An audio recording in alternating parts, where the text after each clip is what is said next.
श्री हरिदास, राधे राधे भक्तों, कैसे हैं आप सब? उम्मीद यही करती हूँ कि आप सब भक्त बहुत अच्छे होंगे। दोस्तों, आज मैं आप सबके लिए लड्डू गोपाल जी की फिर से एक नई लीला कथा लेकर के आई हूँ। तो चलिए, आज की लीला कथा देर ना करते हुए हम सब शुरू करते हैं। दोस्तों, हम लोग लड्डू गोपाल जी की सेवा पूजा हमेशा से करते आए हैं। कार्तिक का महीना चल रहा है। इस कार्तिक में महीने में दोस्तों हम तो और लड्डू गोपाल जी की सेवा करते हैं। तो चलिए, आज हम जानते हैं एक ऐसी लीला कथा जिसे सुन कर के आप बिल्कुल से हैरान रह जाएँगे। तो चलिए शुरू करते हैं। दोस्तों, आज की लीला कथा मुझे भेजी है सीमा गुप्ता जी ने। सीमा गुप्ता जी ने एक छोटे से गाँव की कहानी मुझे भेजी है, जिस गाँव का नाम है पिपरा। तो चलें शुरू करते हैं। दोस्तों, सीमा जी कहती हैं कि दीदी, हमारे यहाँ पर कभी गोपाल जी की सेवा नहीं होती थी। हमारे घर में कोई तुलसी माता की कोई भी मूर्ति या पूजा नहीं होती थी। तुलसी मैया का हमारे घर में पेड़ भी नहीं था। आप ये कह लीजिए कि दूर-दूर तक कहीं हमारे गाँव में तुलसी माता का पेड़ था ही नहीं। लोग कार्तिक के नियम को जानते ही नहीं थे कि कार्तिक का नियम कैसे किया जाता है, कैसे हम कार्तिक के नियम में पूजा-पाठ करते हैं, किसी को नहीं पता था। सीमा कहती हैं कि हम मैं बचपन से बड़ी हो गई, ना मेरी माँ ने कभी ये सब किया, ना मेरे घर में मेरे परिवार में किसी ने किया। लेकिन मुझे नहीं पता था कि एक दिन हमारे यहाँ एक ऐसी घटना घटित हो जाएगी जिसे हम सब सोच कर ही हैरान हो जाएँगे। सीमा ने कहा कि मैं धीरे-धीरे बड़ी हुई, मैं इन सब चीज़ों के बारे में नहीं जानती थी। हमारे घर में बहुत पूजा-पाठ होती थी, तो एक छोटा-सा चौरा बनाया जाता था गाँव में, उन्होंने बताया। तो उसी चौरे पर एक लाल कपड़ा बिछा दिया जाता था। बस वो कहते थे कि हमारे कुल देवी-देवता हैं, उन्हीं की सेवा हमारे यहाँ बचपन से होती चली आई थी। बस इन्हीं सब की पूजाओं के बारे में मैं जानती थी। लेकिन वो कहती हैं कि मेरे भाई की जब शादी होती है, तो इनके भाई ने बताया कि अपने मन से शादी कर ली थी, क्योंकि वो बाहर पढ़ाई करते थे। तो दोस्तों, उन्होंने प्रयागराज में वो पढ़ाई किया करते थे, तो वहीं पर वो किसी लड़की को पसंद करने लगे थे, तो उन्होंने वहीं से शादी कर ली थी अपनी। तो जब उन्होंने शादी कर ली दोस्तों, तो वो घर लेकर आए। वो घर लेकर आए तो पहली बार घर में जब वो आती हैं, तो उनका स्वागत बहुत ही अजीब तरीके से किया जाता है। उसके बाद फिर वो पहले तो कुछ नहीं कहती, फिर वो घर आती हैं। घर में जब अंदर आती हैं, रात भर रहती हैं दोस्तों। सुबह होता है, सुबह होती है तो वो पूजा के लिए कहती हैं कि मुझे पूजा करनी है। तभी सब लोग उस चौरे के पास ले जाकर उनको कहते हैं कि यही हमारे घर के देवी-देवता का पूजा स्थान है, यहीं पे आप पूजा कर लो। उनकी जो भाभी, सीमा की जो भाभी होती हैं दोस्तों, वो कहती हैं कि मेरी भाभी ने जब पहली बार उस चौरे को देखा तो उन्होंने कहा कि ये तो हमारे कुल के देवता हैं, लेकिन इनकी सेवा हम कैसे कर सकते हैं? इनकी हम पूजा करते हैं और इनको तो हमें चढ़ावा चढ़ाना चाहिए। हमारे यहाँ का तो नियम होता है कि महीने में 2 बार चढ़ावा चढ़ाया जाता है। उसके बाद उन्होंने कहा कि तुम दूर से पूजा करना, छूना नहीं, क्योंकि तुम दूसरे कुल से आई हो। अब हम हो तो हमारे ही कुल की गई हो, लेकिन फिर भी तुम इनकी पूजा सेवा नहीं कर सकती। ऐसी बातें मतलब वो कहने लगी, तो उनकी जो भाभी थी, जिनका नाम जानवी था दोस्तों, वो रोने लगती हैं सोच कर के कि मेरे ससुराल वाले मेरे साथ कैसा बर्ताव कर रहे हैं। तभी जो उनके बड़े भाई थे, जिनका नाम अजीत था, जिन्होंने शादी करके वो ले आए थे घर में उनके भैया, तो अजीत ने मतलब इस चीज़ के लिए काफ़ी घर में किया कि आप लोग क्यों उनके साथ ऐसा बर्ताव करते हो। तभी उनकी माँ ने कहा कि हम भगवान कुल देवता की पूजा तो नहीं करने देंगे उसे, बाकी उसकी जो मर्ज़ी आए वो करे। तभी सीमा से जो उनकी भाभी होती हैं वो बात करती हैं कि क्या यहाँ पर तुलसी माता नहीं है? तभी वो कहती हैं नहीं, तुलसी माता तो नहीं है। तो कहती हैं कि कुछ दिन के बाद से कार्तिक का महीना लग जाएगा। तभी वो कहती हैं कि कार्तिक तो सुना है मैंने, जब ठंड पड़ने लगती है। तो वो कहती हैं हाँ, तब ठंड पड़ने लगती है, कार्तिक का महीना तो सुना, लेकिन मैं क्या कह रही हूँ, मैं कह रही हूँ कि अगर कहीं भी तुलसी का पौधा मिले तो लेकर के आओ। मैं उनकी सेवा पूजा करना चाहती हूँ तुलसी मैया की। 1 महीने कहते हैं इससे घर में सुख समृद्धि बढ़ती है, सारे दुखों का अंत हो जाता है। ये सुनकर सीमा कहती हैं भाभी, पहली बात तो मैं तुलसी जी को जानती ही नहीं। उसके बाद ना मैं तुलसी जी को जानती हूँ और ना ये कार्तिक में कैसे नियम पूजा होती है ये मैं जानती हूँ। मुझे तो ये सब चीज़ें पता ही नहीं हैं। उसके बाद उनकी भाभी को जितना पता था उन्होंने कहा कि मेरे घर में हम प्रयागराज में रहते हैं, हमारी मम्मी हैं, हमारी दादी हैं वो बहुत सालों से ये सब पूजाएँ करती चली आई हैं, इसलिए मैं चाहती हूँ कि अब ये तो मेरा घर हो गया है, तो मैं भी यहाँ पर हर तरह की सेवा करूँ, पूजा करूँ। ये सब सुन के सब बड़े ही आश्चर्य हो जाते हैं। वो कहती हैं कि अच्छा आपके घर ये सब पूजा होती है? उन्होंने कहा हाँ, मेरे घर तो होती है। तभी वो कहती है ठीक है मैं गाँव में किसी से पता करूँगी। तो वो गाँव में कुछ लोग जो महिलाएँ होती हैं, उनसे वो पूजा के लिए पता करती हैं कि यहाँ पे तुलसी मैया पूजा के लिए मिलेंगी क्या? तो कुछ गाँव वाले कहते हैं, हमारे यहाँ तो कभी तुलसी मैया की पूजा हुई नहीं, हाँ मैंने सुना है तुलसी जी का पेड़ होता है, लोग पूजा करते हैं। तो उन्होंने कहा तुमसे किसने कहा? तो कहती हमारी भाभी आई हैं जो, उन्होंने कहा। तो कहती हैं अच्छा तेरी भाभी तो बड़ी पूजा पाठ वाली लगती हैं। तो कहती हाँ, हमारी भाभी बहुत पूजा पाठ करती ही हैं। तभी सीमा से वो औरतें बताती हैं कि तुम मंदिर में जाकर पंडित जी से पूछो, वो बताएँगे कि तुलसी मैया का पेड़ कहाँ मिलेगा तुम्हें। दोस्तों सीमा कहती हैं कि बताओ इतना बड़ा गाँव है हमारा, लेकिन इस गाँव में कहाँ पर तुलसी मैया का पेड़ है ये किसी को नहीं पता। क्या पूरे गाँव के लोग नहीं जानते? तभी सीमा पंडित जी के पास जाती हैं। पंडित जी से कहती हैं कि पंडित जी हमें कार्तिक मास आ रहा है, हमारी भाभी ने तुलसी का पौधा माँगा है। पंडित जी कहते हैं कि अरे वाह! चलो कम से कम किसी को तो गाँव में पूजा पाठ की सुविधाई। तभी सीमा कहती हैं कि किसी को नहीं पंडित जी, हमारी भाभी आई हैं, उन्होंने कहा है कि वो पूजा करेंगी। तभी वो कहती हैं अच्छा ठीक है बेटा, मैं उनके लिए तुलसी का पौधा लेकर आऊँगा। बहुत हमारे यहाँ ही है, बहुत पुराना सा ही है, बहुत दिनों से है, मैं तुम उनके लिए तुलसी का पौधा ज़रूर लेकर आऊँगा। क्योंकि अब मेरे यहाँ बहुत सालों से कोई नहीं करता। मैं भी अब बूढ़ा हो चुका हूँ, मेरा भी अब हाथ-पैर इतना काम नहीं करता कि मैं हमेशा जल चढ़ा सकूँ माता तुलसी को। इसीलिए अब मैं तुम्हें ला कर के वो पौधा दे दूँगा। इतना कह के सीमा अपने घर चली जाती हैं। वो भाभी से कहती हैं, "भाभी आप परेशान ना हो, आपके लिए तुलसी का पौधा मिल गया।" ये बात सुनकर उनकी सासू माँ कहती हैं, "अच्छा तुम जब से आई हो कुछ नया-नया नहीं नियम निकाल रही हो? अरे हमारे यहाँ जो सदा से हमारे पुरखों ने, हमारे आजा बाबा ने कर आया है, हम वही सेवा करेंगे, हम वही पूजा करेंगे। तुम्हारे आने से यहाँ हम तुलसी मैया का पौधा लाकर तुमको पूजा नहीं करने देंगे।" ये बात सुन के वो बड़ी ही हैरान हो जाती हैं।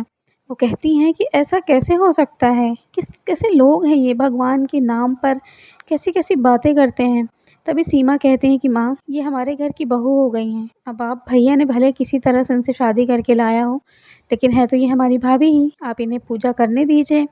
तभी वो कहती हैं कि मुझसे नहीं मतलब है कि चाहे जो करें, नियम नया-नया निकाल रही है, अगर घर में कुछ भी घटित हुआ, कुछ भी अनहोनी हुई सब इसी के माथे मढ़ूँगी मैं। इतना कह के वो गुस्से में वहाँ से चली जाती हैं। तभी सीमा कहती है कोई बात नहीं भाभी मैं हूँ ना, हम दोनों मिलके देख लेंगे कुछ नहीं होगा। तभी उसके दूसरे दिन शाम का टाइम होता है दोस्तों। पंडित जी 2 लोगों के सहारे से उस तुलसी के पौधे को ला रहे थे। साइकिल थी, साइकिल पर उसको रखा हुआ था और 2 लोग उसको पीछे से पकड़े हुए थे। अब इतना भारी तुलसी का पौधा ये देखकर वो कहते हैं कि पंडित जी आप ये क्या लेकर आ रहे हैं? तभी वो कहते हैं कि भैया हम तुलसी का पौधा लेकर जा रहे हैं। तभी वो कहते हैं कहाँ लेकर जा रहे हैं? तभी वो कहते हैं कि अरे काम है किसी के यहाँ लेकर जा रहे हैं। पंडित जी फिर उनके घर पहुँचते हैं। वो दरवाज़ा खटखटाते हैं। उनकी बहू आँगन में ही होती हैं, वो आती हैं पंडित जी के पैर पड़ती हैं, उनको शरबत बनाकर पिलाती हैं और उसके बाद शरबत पिलाने के बाद काफ़ी देर तक वो पंडित जी से बातें करती हैं, पूछती हैं, पंडित जी भी उनसे पूछते हैं, कहाँ से आई हो, क्या करना है? सारी चीज़ें पूछते हैं दोस्तों। उसके बाद इतना बड़ा तुलसी का पौधा और चबूतरा सहित जो उनका तुलसी मैया का रखने का आता है, जिसको चबूतरा बोलते हैं तुलसी माता का दोस्तों, तो वो उसके सहित उन्होंने वो ला कर के दिया था। इतना बड़ा, इतना सुंदर, उसमें बहुत ही सुंदर तरीके से स्वास्तिक लिखा हुआ था। तो उन्होंने पूछा कि ये इतना सुंदर कहाँ था? तो वो कहते हैं कि देखो बिटिया, हमारी पत्नी, हमारी पंडिताइन जो थी, वो सेवा करती थी तुलसी माता की और बहुत सेवा करती थी। लेकिन मैं तुम्हें क्या बताऊँ कि एक ऐसी घटना घटित हुई, जिस वजह से मेरी पत्नी इस दुनिया में नहीं रही। उन्होंने कहा कि ऐसा क्या हुआ था बताइए बाप? तभी वो कहते हैं कि जाने दो बेटा, उस बात को उसी में बात में ही दबे रहने दो। अब जो बीत गई सो बीत गई। तुम बताओ, तुम पूजा करोगी, तुम्हें नियम पता है? तो कहती हैं हाँ पंडित जी हमें नियम पता है। हमारे यहाँ पर सब लोग कैसे पूजा करते थे मैं जानती हूँ। तभी कुछ पूजा की बातें कुछ पंडित जी ने भी बताई और कुछ जो उनकी भाभी आई थी जानवी, उन्होंने भी कुछ बताई। उसके बाद दोनों ने सब कह दिया कि हाँ ठीक है वो पूजा करेंगी। उसके बाद दोस्तों उन्होंने अपने बीच आँगन में तुलसी का चौरा लगा लिया, बहुत ही सुंदर तरीके से। जो लाल कलर का गेरू होता है दोस्तों, उसी गेरू को लाल करके बहुत ही सुंदर तरीके से लिपाई कर ली आँगन की, क्योंकि घर उनका कच्चा था। उसके बाद बहुत ही सुंदर से सब कुछ बनाने के बाद दोस्तों, वो कहती हैं कि बस तीस परसों ही कार्तिक लगने वाला है, बस उसके बाद मैं यहाँ पर पूजा करूँगी। तभी सीमा से कहती हैं उनकी भाभी कि सीमा, अगर मुझे ना भगवान की कोई तस्वीर मिल जाती, भगवान नारायण की, तो मुझे बहुत अच्छा लगता। तभी वो कहती हैं कि अच्छा, भगवान नारायण की तस्वीर तो भाभी कोई लाने नहीं देगा घर में। तभी वो कहते हैं कि अच्छा, कोई नहीं लाने देगा? वो कहते हैं नहीं, यहाँ तो कोई लाने नहीं देगा। तभी वो कहते हैं कि हे प्रभु, क्या आप इस घर में नहीं आ सकते? तभी दोस्तों उन्होंने क्या किया, एक छोटे से ईंट को लेकर के, छोटा-सा जो पत्थर होता है, बहुत ही चिकना-चिकना सा रेड-रेड कलर का, वो पत्थर उन्होंने लिया। उसके बाद उन्होंने बहुत ही सुंदर तरीके से उसमें हाथ से डिज़ाइन किया। डिज़ाइन करके उसके कटोरी में रख कर उनको उस पे रख दिया और उन्होंने कहा, हे प्रभु, हे नारायण, आप इसमें साक्षात आकर वास करें, क्योंकि यहाँ पर आप नहीं हैं और बिना आपके मैं माता तुलसी की सेवा नहीं कर सकती। इसीलिए आप आएँ और आप यहाँ माता तुलसी के साथ संग यहाँ विराजमान हों। दोस्तों सुबह होती है, जब उनकी सासू माँ आती हैं, देखती हैं इस चौरे को, तो देख कर के मुँह बनाकर कहती हैं कि हमारे घर का अब तो रूल ही बदल गया है, नया नियम निकाल लिया है लोगों ने। ये बहुएँ जब से आती हैं ना, घर को ख़राब करके रख देती हैं। तभी सीमा फिर से डाँटते हुए कहती है कि माँ, भाभी अच्छे के लिए कर रही हैं और आप भाभी को ही कहे जा रही हैं। सीमा कुछ नहीं बोलती। फिर वो कहती है कि चलो ठीक है, बोलने दो, माँ हैं, बड़ी हैं, मुझसे कह रही हैं। सीमा फिर कुछ नहीं कहती, उनकी भाभी भी कुछ नहीं कहती। उसके बाद दोस्तों वो उनकी सेवा पूजा करने लगती हैं। तुलसी मैया में काफ़ी दिनों से पानी नहीं पड़ा था, तो उसकी मिट्टी पूरी सूख चुकी थी। दोस्तों लेकिन तुलसी मैया बिल्कुल हरी-भरी थी। ये तो एक आश्चर्य करने वाली बात थी। जब उन्होंने देखा कि तुलसी की मिट्टी बिल्कुल सूख गई है, लेकिन तुलसी माता बिल्कुल हरी हैं, ये कैसे हो सकता है? तभी वो कहती हैं कि हो सकता है माता तुलसी पंडित जी के घर में विराजमान रहना चाहती हों, इसलिए तुलसी जी कभी नहीं सूखी। दोस्तों उसके बाद वो उसमें हर रोज़ जल देने लगी। कार्तिक का महीना आ गया, रोज़ जल देती थी, रोज़ जल देती थी। सुबह शाम पूजा आरती करना अब उनका नियम बन चुका था। धीरे-धीरे इस तरह से करते हुए घर का माहौल भी थोड़ा-थोड़ा चेंज हो जाता है, क्योंकि वो नियम कर रही थी कार्तिक महीने का। सुबह 4 बजे स्नान करना, जल में थोड़ा-सा दूध डालकर स्नान करने के लिए जाना। यहाँ पर थोड़ा-सा दूध डालकर वो स्नान करती थी घर में। उसके बाद वहीं पे पास में उनके यहाँ नदी थी, वो वहाँ पर जाती थी, वहाँ पर दिया लगाती थी। दिया लगाने के बाद कुएँ पर दिया लगाना, घर के जो बाबा थे, यानी कि जो उनके घर के कुलदेवता थे, वहाँ पर दिया लगाना, इसी तरह से मतलब उनकी आदत हो चुकी थी, वो हमेशा से करने लगती थी। दोस्तों एक दिन की बात है, जब वो दिया लगाकर वापस लौट रही थीं, तभी उनको आवाज़ सुनाई दी। ऐसा लग रहा था कि कोई उन्हें बुला रहा है। तभी वो बड़े ही आश्चर्य से कहती हैं कि मुझे ऐसा क्यों लग रहा है, कोई मुझे बुला रहा है। तभी वो सोचती हैं कि ऐसे ही मेरा दिमाग का वहम होगा, क्योंकि सुबह का 4 बजे का टाइम था दोस्तों, तो अंधेरा रहता है ना, तो थोड़ा-सा उन्हें डर भी लगा। उसके बाद वो जल्दी से जाती हैं अपने घर में, अंदर कमरे में चली जाती हैं। सुबह उठती हैं तो सीमा से कहती हैं कि सीमा, अब से तुम मेरे साथ सुबह 4 बजे उठा करो, मेरे साथ दिया लगाने कुएँ पर चला करो, क्योंकि मुझे पता है मुझे एक अजीब-सी मतलब मुझे एक बहुत ही अजीब-सा लग रहा है। तो कहती हैं, क्या अजीब-सा लग रहा है? वो कहती हैं, मुझे ना डर-सा लगा सुबह, ऐसा लगा मुझे कोई बुला रहा है, कोई बच्चा बुला रहा है। उसके बाद दोस्तों बच्चे का नाम सुन के वो सीमा खुद डर जाती हैं। वो कहती हैं, भाभी ऐसा करो, आप मत उठा करो, मुझे लगता है कोई इधर-उधर की ऊपरी बाधाएँ हैं, जो आपको देख कर के ना आपको बुलाती हैं, इसलिए आप मत जाया करो, वरना आपको कुछ हो जाएगा तो। हँसते हुए जाह्नवी कहती है, ऐसा कुछ नहीं होता, मैंने सिर्फ़ तुमसे कहा है कि हो सकता है कोई बच्चा हो या बच्चे के रूप में कोई आदमी हो जो कोई गलत हरकतें ना करे, बस इसलिए मैं तुम्हें उठा रही हूँ, वरना मैं भूत-प्रेत जैसी चीज़ों को नहीं मानती, मैं सिर्फ़ प्रभु को मानती हूँ। इतना कह के दोस्तों वो हँसने लगते हैं और वहाँ से चली जाती हैं। दूसरे दिन सीमा भी सुबह उठती हैं। सीमा भी सुबह उठती हैं, अपने भाभी के साथ जाती हैं, पूजा करती हैं, वो भी करती हैं, दोनों लोग कार्तिक का नियम करती हैं। दोस्तों अब नियम कार्तिक का ख़त्म होने में सिर्फ़ 6 दिन बचे थे।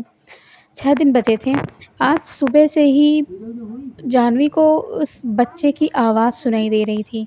वो बच्चा ऐसा लग रहा था जैसे बहुत दर्द में है, बहुत तकलीफ़ में है, उसे बाहर निकलना है कहीं से। ये बात सारा दिन उनके दिमाग में वो आवाज़ें गूंज रही थीं। उस दिन जाह्नवी का किसी भी काम में मन नहीं लग रहा था। सीमा ये देख रही थी कि भाभी बहुत ही दूसरे ख़्यालों में डूबी हुई हैं, लेकिन वो समझ नहीं पा रही थी कि भाभी के साथ ऐसा हो क्यों रहा है। तभी सीमा कहती है कि भाभी क्या हुआ है आपको? आप इतनी परेशान क्यों लग रही हैं? तभी सीमा की बात सुनकर जाह्नवी कहती हैं कि मैं क्या बताऊँ तुम्हें, मुझे मुझे फिर से वही आवाज़ें सुनाई दे रही हैं, जैसे लगता है कि वो बच्चा मुझे बुला रहा है। वो मुझसे कह रहा है कि मुझे बाहर निकालो, लेकिन मैं उसे कहाँ से बाहर निकालूँ? वो कहाँ छुपा हुआ है? तभी वो कहती हैं कि भाभी आपको लगता है कि कोई टीले वाले एक हमारे यहाँ पे थे बाबा, वो ख़त्म हो गए हैं। अब उन्हीं के यहाँ पे कुछ लोग थे जो झाड़ा फूँका करते थे, वही लगता है आपको वहीं पर दिखाना पड़ेगा। अब उनके चेले हैं, चलिए हम एक दिन आपको लेकर चलते हैं। तभी ये सब सोचते हुए जाह्नवी भी कहती हैं कि हो सकता है मेरे साथ ऐसा कुछ हुआ हो। ये सोचकर वो कहती हैं कि ठीक है, मैं सुबह चलूँगी। उसके बाद दोस्तों वो कहती हैं कि मैं सुबह चलूँगी, बस इतना ही उन्होंने बोला था। उसके बाद वो बिना कुछ खाए पिए चली जाती हैं अपने कमरे में, सो जाती हैं। सोने के बाद दोस्तों उनकी सुबह आँख बहुत ही अचानक से खुलती है। जब अचानक से उनकी आँख खुलती है तो वो बहुत ही पसीने में तर हो गई थी। पसीने में तर हो गई थी और उसके बाद वो उठकर भागते हुए तुरंत जाके उस तुलसी के चौरे को खोद-खोद कर निकालने लगती हैं। वो जो शालिग्राम भगवान को उन्होंने जो कटोरी में एक पत्थर के ऊपर उन्होंने उनकी आकृति बनाई थी, वो उठाकर एक किनारे रखती हैं। तुरंत उस जो चबूतरे को बहुत ही ज़ोर-ज़ोर से वो हथौड़े से, ईंटे से मार-मार कर तोड़ने लगती हैं। दोस्तों जब खटर-पटर की आवाज़ से घर में पूरे लोगों की नींद खुल जाती है और पूरे लोगों की नींद खुलती है, उसके बाद वो कहती हैं कि सब लोग आके जाते हैं और कहते हैं कि क्या हुआ इसे? लगता है इसे भूत चढ़ा है, इसे टीले वाले बाबा के पास लेकर चलना पड़ेगा। तभी जाह्नवी ज़ोर से चिल्लाते हुए कहती हैं, कोई भूत नहीं चढ़ा है मुझे, आप लोग समझ नहीं रहे हैं। यहाँ पर मेरे प्रभु दबे पड़े हैं, उन्होंने मुझे साक्षात दर्शन दिए हैं। वो हर रोज़ मुझे पुकार रहे थे, लेकिन मैं नहीं सुन रही थी। पूरा कार्तिक माह बीत गया। आज उन्होंने मुझे सपने में कहा कि मैं तुम्हारे चौरे के अंदर मिट्टी में दबा हुआ हूँ, मुझे बाहर निकालो। उन्होंने मुझे मैया कहा। आप लोगों को क्या पता कि क्या होते हैं भगवान। सब लोग आश्चर्य से खड़े होकर उनका मुँह देख रहे थे और दोस्तों ये बात बिल्कुल सत्य थी। वो तोड़े जा रही थी, लेकिन मिट्टी है वो खिसकने का नाम नहीं ले रही थी। ऐसे लगता थी वो मिट्टी जम गई है बिल्कुल, उखड़ ही नहीं रही है। उन्होंने कुछ नुकीली चीज़ों से उखाड़ना शुरू किया, कुछ इधर-उधर। सीमा भी उसी काम में लग गईं, लेकिन किसी से वो मिट्टी खुद ही नहीं रही थी। तभी वो फावड़ा उनके हस्बैंड लेकर आते हैं कि फावड़े से हम उनको फाड़ कर मिट्टी को निकालेंगे, कि देखेंगे क्या चीज़ कहाँ पर है। दोस्तों फावड़ा ऐसा लग रहा था उस ज़मीन पर, जैसा लगता है कि मिट्टी पत्थर बन गई हो, ऐसा लग रहा था बिल्कुल।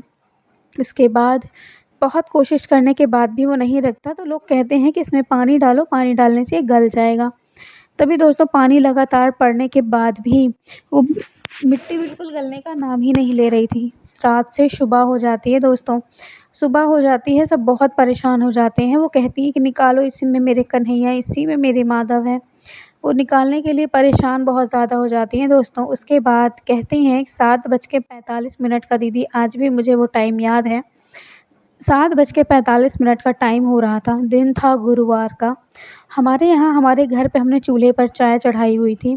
हमारी भाभी आँगन में ऐसे ही पागलों की तरह बैठी हुई थी और अचानक से एक आँखों देखा चमत्कार मैं आपको बता रही हूँ। उन्होंने मुझे बताया कि एक तुलसी का चबूतरा ऐसे बीचों बीच फट पड़ा दोस्तों, फट पड़ा और उन्हीं तुलसी माता की जड़ों में लपटे हुए बहुत ही सुंदर से एक चांदी के लड्डू गोपाल जी, जिनका वज़न कम से कम 1.5 किलो का रहा होगा।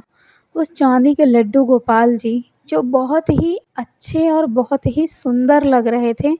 आप यकीन ना करेंगे, उन्होंने कहा कि उनके हाथ-पाँव में मिट्टी जैसी चीज़ों की कुछ जगह ही नहीं थी। मिट्टी तो उनके हाथ-पैरों से बहुत दूर थी। जड़ें लपटी हुई थीं उनके हाथों में, पैरों में, उनके सर में। तुलसी माता की जड़ें लपटी हुई थीं। उसके बाद दोस्तों ये कैसे चमत्कार हुआ, क्या हुआ, जब ये चीज़ निकली तो पूरे गाँव में हाहाकार मच गया कि इनके यहाँ घर से एक बच्चे रूपी मूर्ति निकली है, क्योंकि उस गाँव में शायद ही कोई था जो लड्डू गोपाल जी के बारे में जानता था दोस्तों।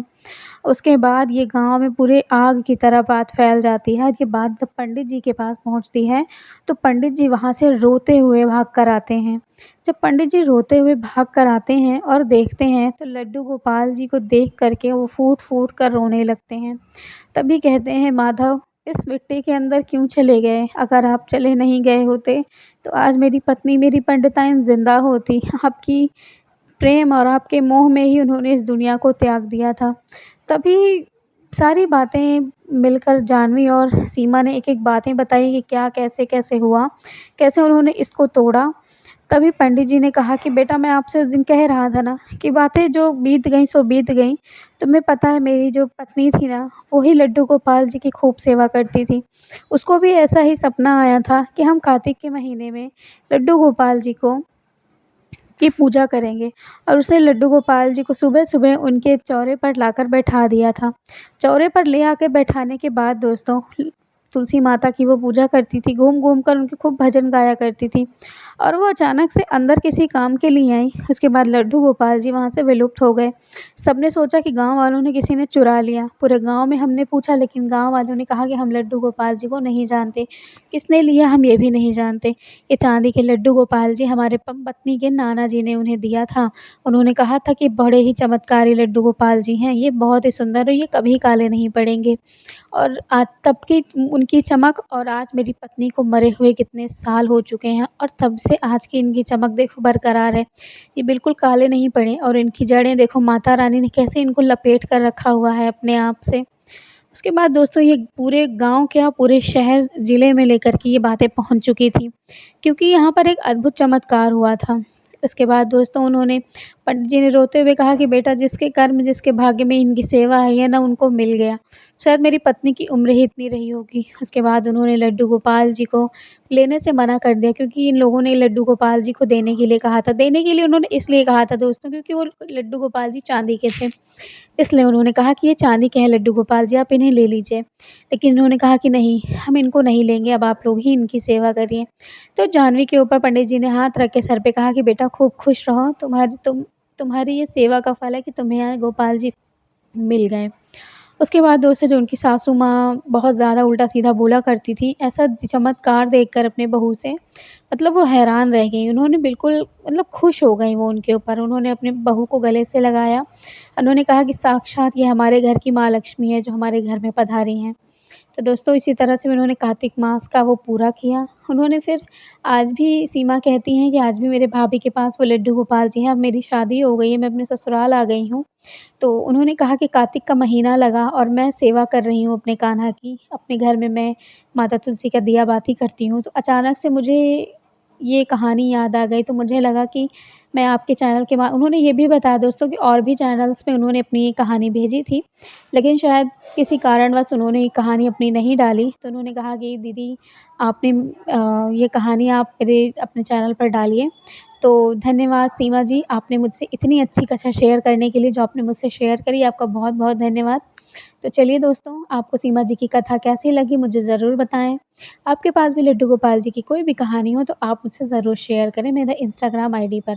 तो चलिए, मिलूँगी फिर से एक नई लीला कथा के साथ, तब तक के लिए राधे-राधे। जय श्री कृष्णा।